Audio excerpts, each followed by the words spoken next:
A Cor da Cultura. Patrocínio Petrobras. Uma parceria Cepir, MEC, Cidan, Rede Globo, Futura e Fundação Palmares.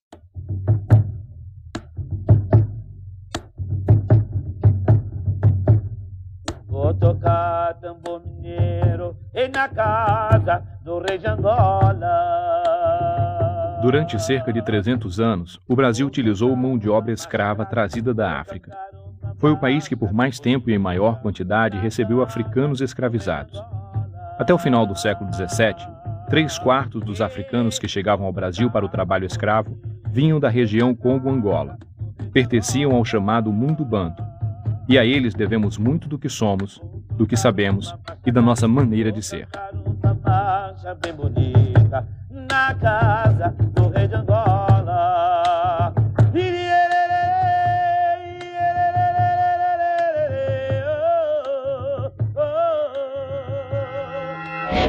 O tempo dá, o tempo tira, o tempo passa e a folha vira. Quitembo era um homem muito agitado que gostava de resolver tudo ao mesmo tempo. Ele vivia reclamando e cobrando de Nizambi. O dia é muito pequeno para fazer e resolver tudo. Um dia, Nizambi lhe respondeu: eu errei na criação, pois você é muito apressado. Quitembo retrucou: não tenho culpa se o dia é pequeno, as horas são miúdas, não dá para realizar tudo o que planejo. Nizambi então determinou que Quitembo passasse a controlar o tempo. Ele se tornou o Inquice Quitembo, o senhor das estações do ano, regente das mudanças climáticas. Quitembo é o nosso rei, Quitembo é o nosso pai. Por isso a ele sempre fazemos nossas reverências, nossas louvações. E a ele que eu peço agora licença em nome dos nossos antepassados, né? Congo, Tatao, Fula, Tatao, Tatao, Nulate, Kumbanda, Gira, Zuelá, Uabanto, Unsi, Azaiá. Jotondondô, Tondondô, Tondele, Tondele, Jotondondô, Uabanto, Aoscominzoinde. Tempo, ou Quitembo, ou Indembo, Indembua, que é o vento, é um inquice que simboliza essa visão que o povo Congo tem do mundo, né? Que são dois mundos que interagem. Seria como duas montanhas crescendo em direções opostas e se espelhando na base, e como se uma linha invisível, a linha Kalunga, dividisse esses dois mundos.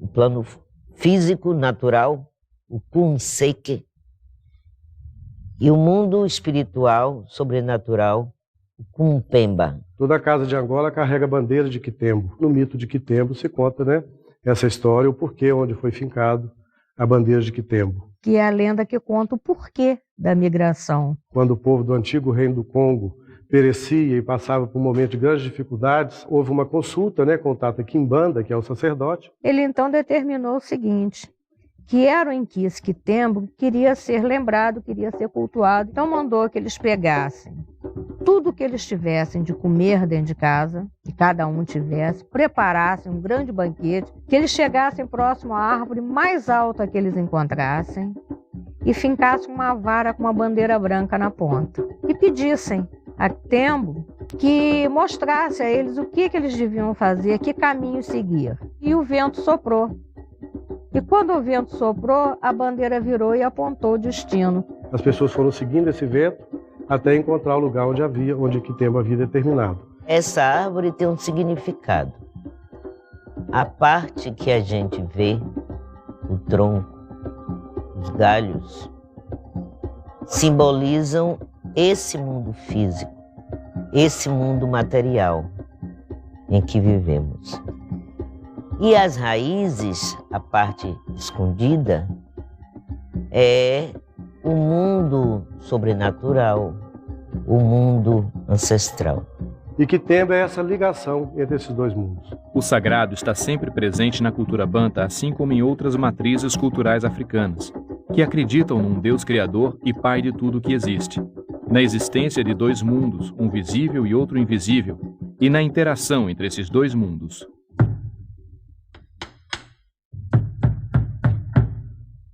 Zambi é a divindade suprema, então tudo lhe pertence. Zambi Umpungo é tudo isso que está acontecendo aqui agora. Zambi Umpungo é o passado, é o presente e é o futuro. E Zambian-Pungo é a nossa própria alma, não há como representar. Porque Zambi já está no estágio tão elevado que ele não necessita de oferendas aqui. A energia matriz viva, né, primeira, geradora de todas as energias, que a gente chama de Deus, que não tem forma, que não tem cor, que não se representa Deus. Os anjos, todos os anjos. Bem, nós vamos hoje falar um pouco sobre a história dos bantus. Quando se fala em banto, você não está falando só de um povo, né? Porque banto, na verdade, é um conjunto de etnias diferentes, mas que tem um tronco linguístico que identifica esse povo. A denominação banto tem uma raiz comum que é nitu. Essa palavrinha nitu significa o homem, gente. E Baantu, conjunto de pessoas, uma multidão, muitas pessoas. Chamam-se bantus os povos que vivem no lado do Atlântico, abaixo dos Camarões, e no lado do Pacífico, para o sul do Quênia para o sul, e que falam um conjunto enorme de línguas, numerosíssimos de línguas, que pertencem à mesma família, chamada família Bantu. Um povo original, que hoje se classifica pela língua como os proto-bantus, né? Deram origem os vários segmentos étnicos que compõem o mapa do continente africano. Então os bantus constituem hoje mais de 2.000 povos que falam mais de 2.000 línguas. A família Bantu é como se fosse a família neolatina. Então alguns povos podem se entender em seus idiomas com os outros. Por exemplo, o Kikongo, que é o idioma dos Congos, que vieram tanto para o Brasil desde o século XVI, e o Quimbundo, podem se entender entre si como um espanhol se entende com o português ou com o italiano. Hoje, os candomblés de Angola mantêm essa língua viva dentro das nossas rezas, dos cânticos.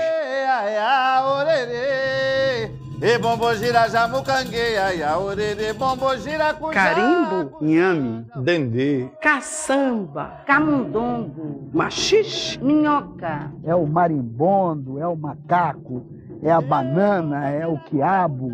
O português brasileiro é muito influenciado por essas línguas.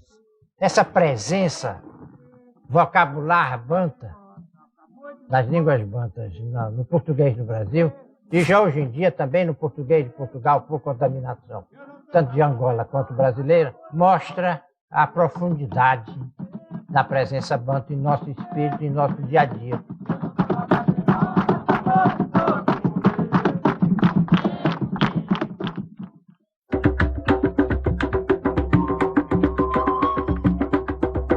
Os povos bantus ocupam grande parte do continente africano. Eles se concentram na faixa ao sul da linha do Equador e estão espalhados por Camarões, Gabão, República Centro-Africana, Congo-Brazzaville, Uganda, Quênia, Tanzânia, República Democrática do Congo, Angola, Zâmbia, Zimbábue, Moçambique, Namíbia, Botsuana e África do Sul. Com a penetração dos árabes pelo Mar Mediterrâneo e pelo Mar Vermelho e a consequente islamização do norte da África, as populações tradicionais bantu, para manter sua cultura e as suas tradições, vai migrando para o sul do continente. Da África do Sul até o final do continente, existe uma unidade linguística e cultural. No século XV, eles são premidos de um lado pelos árabes, por causa da cultura árabe, e por outro lado, a chegada dos europeus pela costa ocidental. É um continente com várias realidades geográficas, né? Deserto, floresta, montanhas.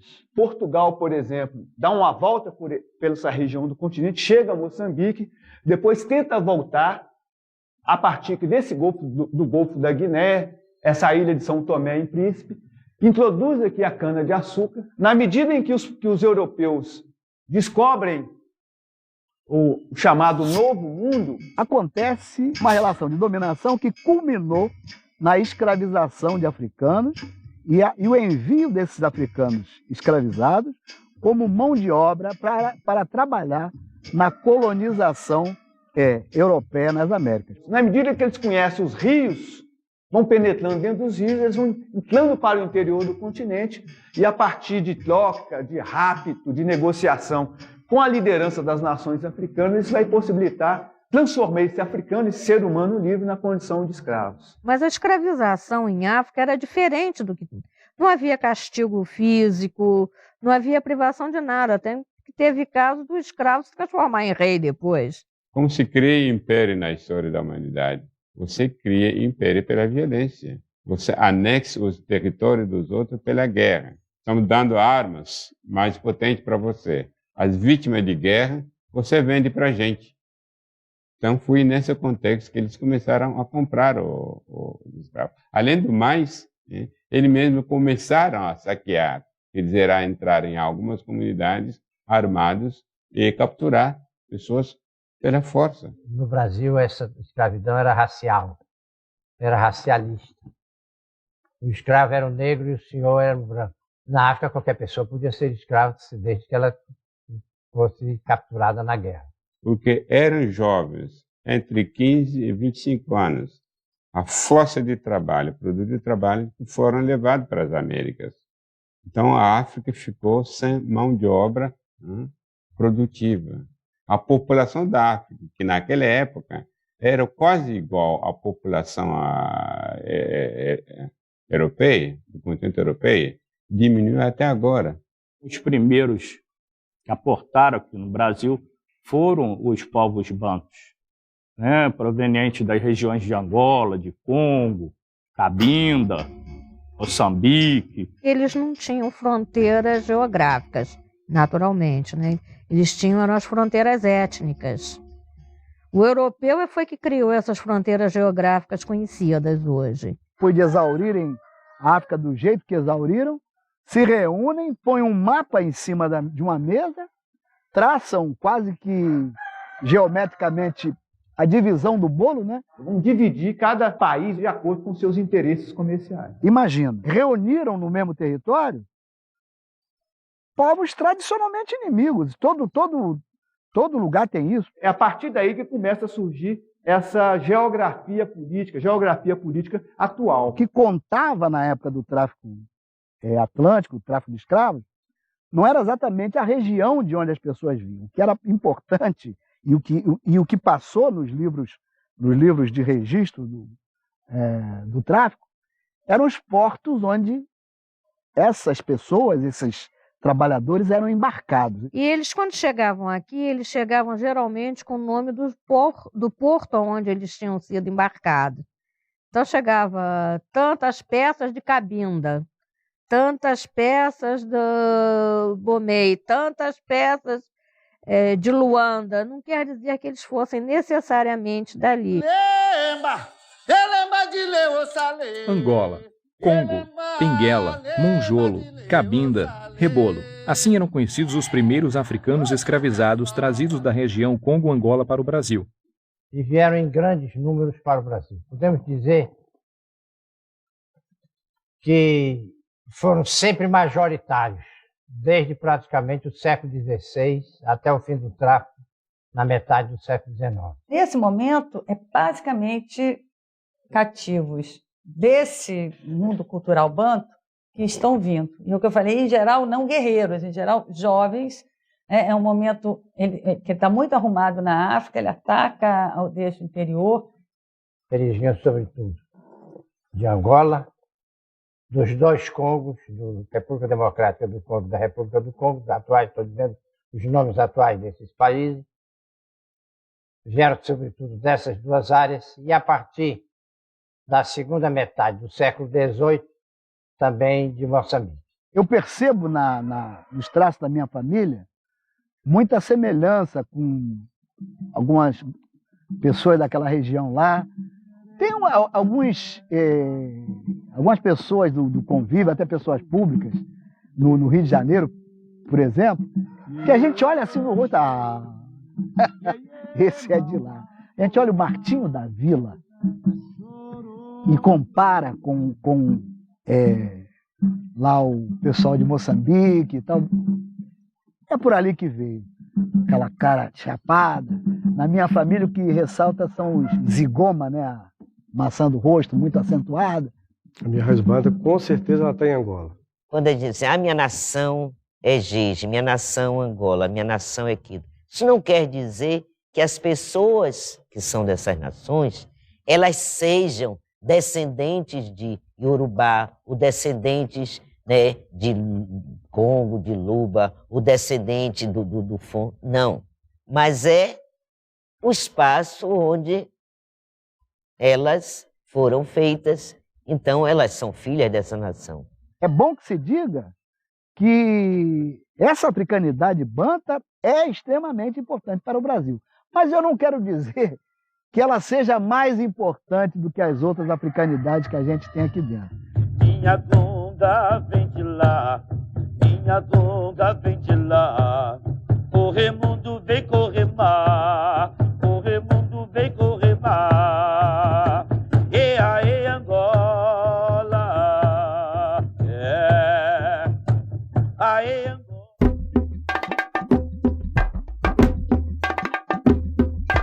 Ainda que fossem maioria, os bantus no Brasil precisaram conviver e articular-se com africanos de outros universos culturais. Também foram obrigados a migrar em território brasileiro. Trabalharam na mineração do ouro, no cultivo da cana-de-açúcar e do café, do algodão e do fumo. Foram peões, boiadeiros, tropeiros, capatazes, negociantes, vendedores ambulantes, artesãos e soldados nas lutas territoriais. Dessa transmigração de trabalhadores africanos para as Américas, estatísticas recentíssimas e bastante confiáveis, né, de instituições importantes, estabelecem o seguinte: entre os séculos XVI e XIX, cerca de 12,5 milhões de indivíduos foram exportados da África na condição de escravos, sendo que mais de 1.800.000 pessoas teriam morrido durante a travessia do Atlântico. Desses sobreviventes, desses 10 milhões, 45,5% teriam desembarcado no Brasil. 2/3 desse contingente enorme de escravos para as Américas eram originários do universo dos povos bantus, que é o universo que nos interessa basicamente ao nosso trabalho. Mas o escravo tinha perfeita percepção, adquiria com uma grande velocidade, com uma grande rapidez a percepção do novo mundo no qual ele tinha entrado. E vejam bem a situação complexa que era isso.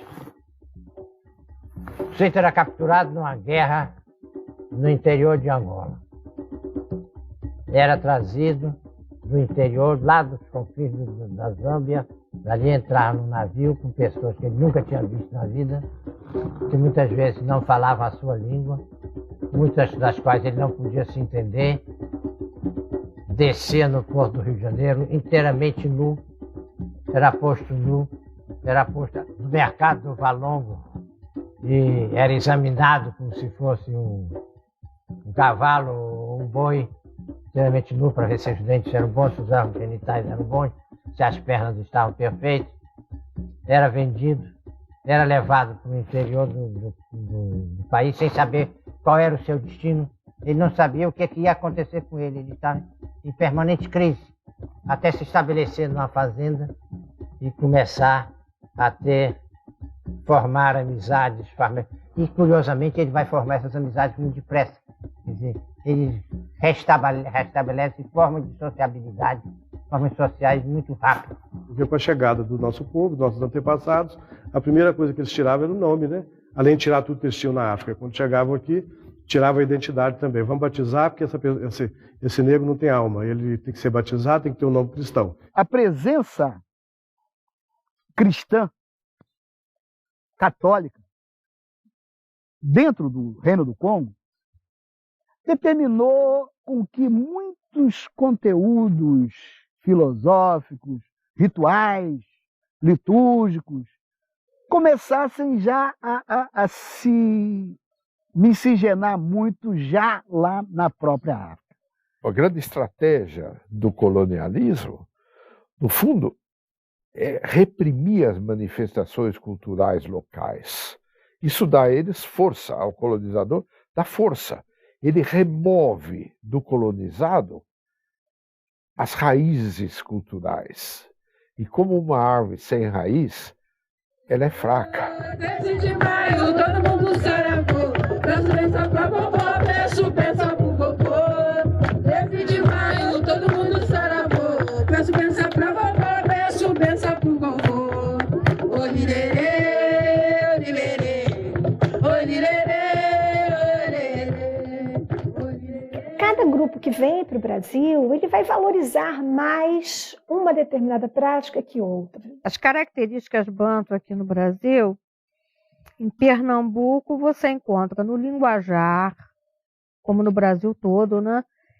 E em várias manifestações, como maculelê e outros cantos mais, né? Em geral, a tendência organizacional deles no século XVIII e no XIX era se organizar essas afinidades que na África não eram evidentes, aqui organizam.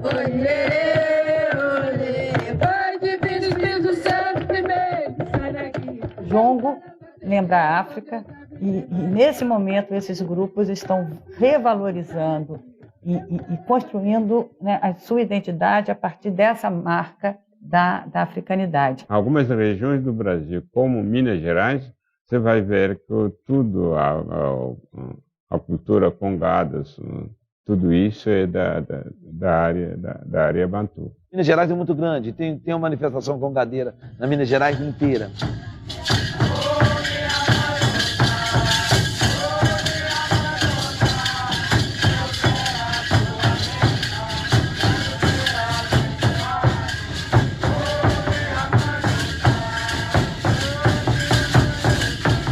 Como Minas Gerais é muito grande, então se você vai para o norte de Minas, a manifestação congadeira tem diferença. É diferente da manifestação congadeira do sul. Na Bahia tem a capoeira. E tem o samba lá também. O samba vem originário do semba, que é um ritmo angolano. Samba, samba, monameta, cambiraquenã. Samba, então essa memória coletiva, ou esse inconsciente coletivo mítico, trouxeram para cá. Então, uma espécie de um contínuo africano aqui, mas já com essa influência, vamos dizer, cristã. Para se tocar o tambor mineiro, esse tambor que a gente toca hoje, que a gente chama de tambor mineiro, teve muita mudança. Os cânticos são diferentes. Mas uma coisa ficou na Constituição disso. Essa Constituição é exatamente de manter, de lutar, de resistir e manter esse reinado aqui. Porque muitos deles eram reis lá. Cata a casca do coco, Iaiá, que a água vai voltar. Este ponto de Jongo mostra que a escravização não tirou do povo banto a esperança de recompor a sua história. Os pedaços da casca do coco são as pessoas da família que foram separadas. E a água é a herança que perderam. A diáspora africana criou no Brasil um universo banto e nos legou uma herança rica, presente no nosso cotidiano, marcando o nosso modo de vida. Kutala de Ulo, Kuzola Nzambi, Oxiquiniza e Chico Kunakiambote, Kuigia Kumbanzo, Kubangulo Kupula, Kuzeleza, Amushima Kuzandiwa, Okutacadência Quembiquala, Okumatequena Rieto, Okumateca Okuenaquené, Guandala, Cuxibilo Rizubilo, Quendalaco. Vamos olhar o céu e amar a Deus. Tornar firme a terra e semear o bem. Iluminar o coração e ser feliz. Procurar onde estão nossas origens. Começar a caminhar sem desejar chegar ao fim, seguir sempre adiante.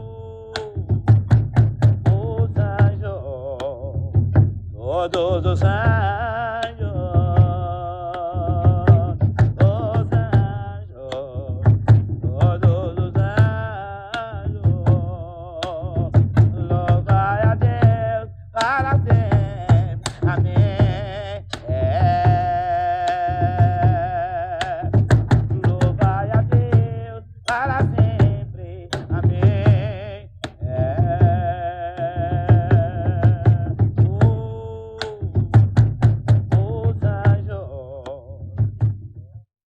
A Cor da Cultura. Patrocínio Petrobras. Uma parceria CEPIR, MEC, Cidan, Rede Globo, Futura e Fundação Palmares.